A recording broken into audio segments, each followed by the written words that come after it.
The Kingston Symphony is finishing its season this year in a remarkable way.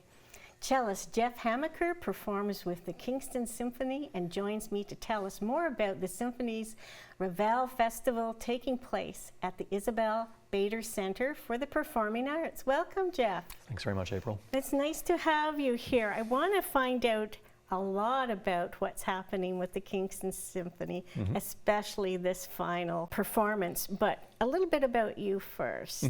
So tell me what we will see or hear from you playing the cello. Well, I've been a cellist in the section of the Kingston Symphony since 2006, and gosh, I suppose there are times I kind of wonder how much I stand out, and yet I'm always pleasantly surprised when people approach me and sort of say, we saw that recent concert and we really, really enjoyed it. So I suppose on some level I'm recognizable to some of our audience members, and it's true, I spend at least some of my time actually sitting right at the edge of the stage in front of our audience. So it's cellists tend to have a very high level of visibility depending upon where we sit in the orchestra. So. Tell me why you are with the Kingston Symphony. I first auditioned, I think in 2005, and was added to the substitute list. I wasn't immediately given a membership. So I was playing concerts occasionally with the orchestra. And I think living in a city such as ours, which is relatively small, but has a very active arts community, I think for anybody who plays an orchestral instrument, auditioning for and hopefully getting an appointment to the Kingston Symphony it's an obvious goal. Symphonic repertoire is really its own kind of world in the variety of music that can be played. And certainly there are amateur orchestras or amateur ensembles in town for which one could also play. But for working musicians, I think getting an appointment, or even if one were on the sub list, just having the opportunity to play with the Kingston Symphony, really, it affords you chances to play things that you might not otherwise have the chance to play. And in many cases to work with artists that you wouldn't have the chance to work with otherwise. So it's an ensemble that certainly has been a big part of my working life, my musical life now, since I first joined and when I became a regular member in 2012. And I've been playing with the orchestra ever since. So, how many members are there in the symphony? There, I believe, is a regular roster of about 50 members.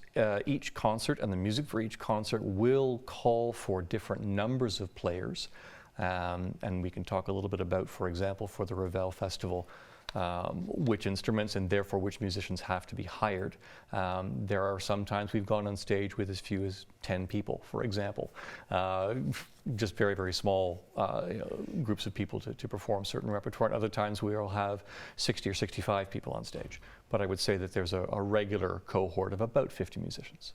So let's talk about this final performance and who you're bringing in to make it so wonderful. I think that Maurice Ravel as a composer is probably most famous, and some people might even say infamous for Bolero. Certainly, and one of the last works that he composed, interestingly enough, and one of his most recognizable. But I think that this particular program is going to feature works that are perhaps somewhat less dramatic, not lacking for excitement, but you might describe them as more intimate. And interestingly enough, two of the pieces were adaptations from solo piano pieces that he later orchestrated. And of course, we have a piano concerto in the middle of the program. So I suppose in some way there's a kind of a growing outward of the piano and its relationship to orchestral music.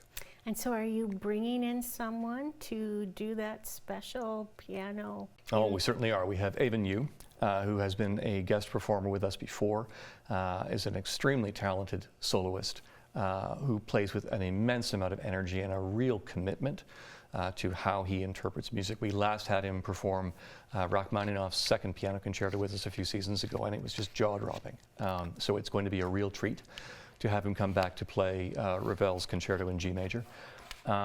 Ravel himself said that this was not intended to be a piece of music that was especially musically heavy, but that it would be a real virtuoso vehicle for the performer to display an incredible kind of technique. I know Avon's got the skills to tackle this very challenging piece of music, and I think that's it's always probably for us as musicians in the orchestra to have the chance to play again with a guest soloist of his caliber.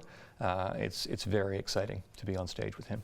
And the program is going to wrap up with our presentation of the Mother Goose Ballet. Now, what's interesting about the version that we're going to perform is that Ravel created it first as a series of 5 movements for solo piano, and then orchestrated it again in 5 movements as a suite, which is very frequently played. What we are going to be performing is the complete set of music that he created for a ballet.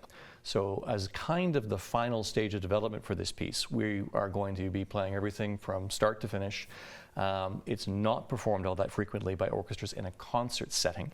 And certainly in my discussions with Evan Mitchell, our music director, about it, he's extremely excited about playing this just because he feels as though it's not given that opportunity as frequently as it should be. And he's certainly convinced it's going to be the kind of music that our audiences are really going to enjoy hearing. I am looking forward to hearing this piece. If people are interested in finding more about it, the best place to go is your website. Absolutely. So particularly if you want further information, details about concerts, to book tickets, to find out about all the amazing activities of our volunteer committee, many of the ancillary activities that Kingston Symphony musicians are involved with, the website is the first stop I'd recommend. Jeff, I'd like to thank you very much for coming on the show today and telling us all about this wonderful opportunity. Thank you again. Oh, thank you, April. My pleasure.